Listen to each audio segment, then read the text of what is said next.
As for the communication, let's speak a little more during the event. I remember yesterday I was telling you, ask women about them a lot. That's usually, yeah. But also do not interrogate them. Try not to put too much pressure.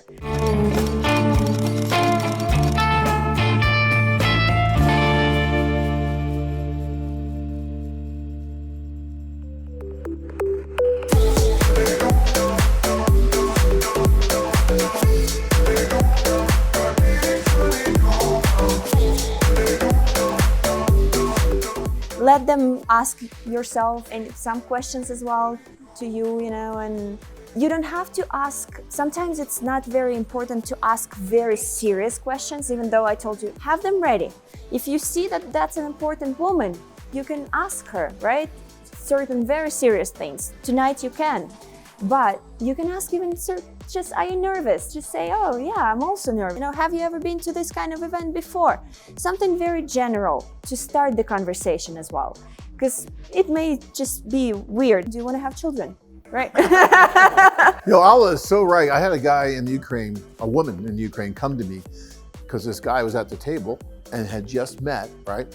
And she comes to me after he leaves. She's like, John, he's asking me all these questions. He wants to know if we're right together. He's telling me he doesn't have much time and he needs to know now if I can actually marry him. Like if I'd be open to marrying him. And I just met him and she's freaking out. And I'm like, okay, just relax. I'll talk to him. Like, dude, you have to chill. You can't be asking these women that, I don't have much time. Can you really be with me? Is this going to work? You just met her. I mean, women want to have a little bit of what's the word, courtship. Yes, they want you to woo them. It's like, guys, imagine we're meeting and I'm asking you, how much money do you have in your bank account?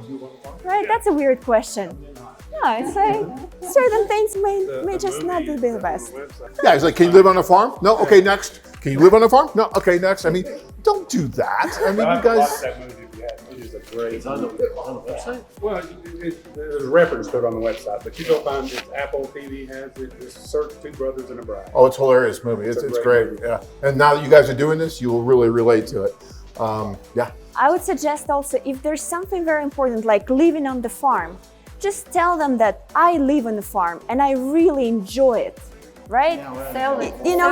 Just tell them what is important for you. Don't put pressure. Do you want to live on a farm? No. You don't want to hear no at the table that much, right? So it's better not to make those kind of questions. Tell them what you want. Oh, I would love to, live all the time in the United States. You can ask them if they visited. Tell them about your country if they didn't know. Some of them maybe they have lived there, some visited, some maybe never went. So you can sell your country because it's a great country with lots of things. That's why you live there. That's why there are things that you love about it. So tell them those things. But you can ask them. Of course. Yeah. With the time, but just to start the conversation, it's better with something very, light, very casual, not asking very personal things. A couple of things. You girls, are you coming from work, or how was your day today? What do you think about the venue? Do you like it here? All these things.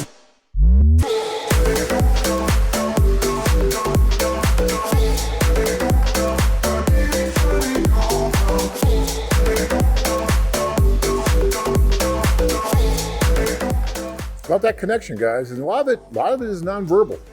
A lot of it is body language. A lot of it is eye contact. A lot of it is that little. Because when I went up to Tanya at that social, I saw her from across the room, and I'm like, wow, this woman's beautiful. Oh my gosh! And then I got nervous. Heart starts pounding, palms start sweating. I'm like, shit, I'm really nervous. And so I got a bottle of champagne, and I walked over to Tanya's table, and there's like 4 or 5 other women there, and I'm like, hi.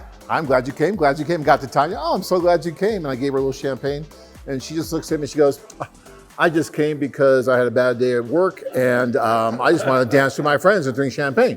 I'm like, okay, fine. But I gave her champagne, but you know what? There was something in her eye, see right now she's looking at me, some little thing in her eye that made me think I got to keep coming back, right? And I kept coming back. And then she started to get a little more open,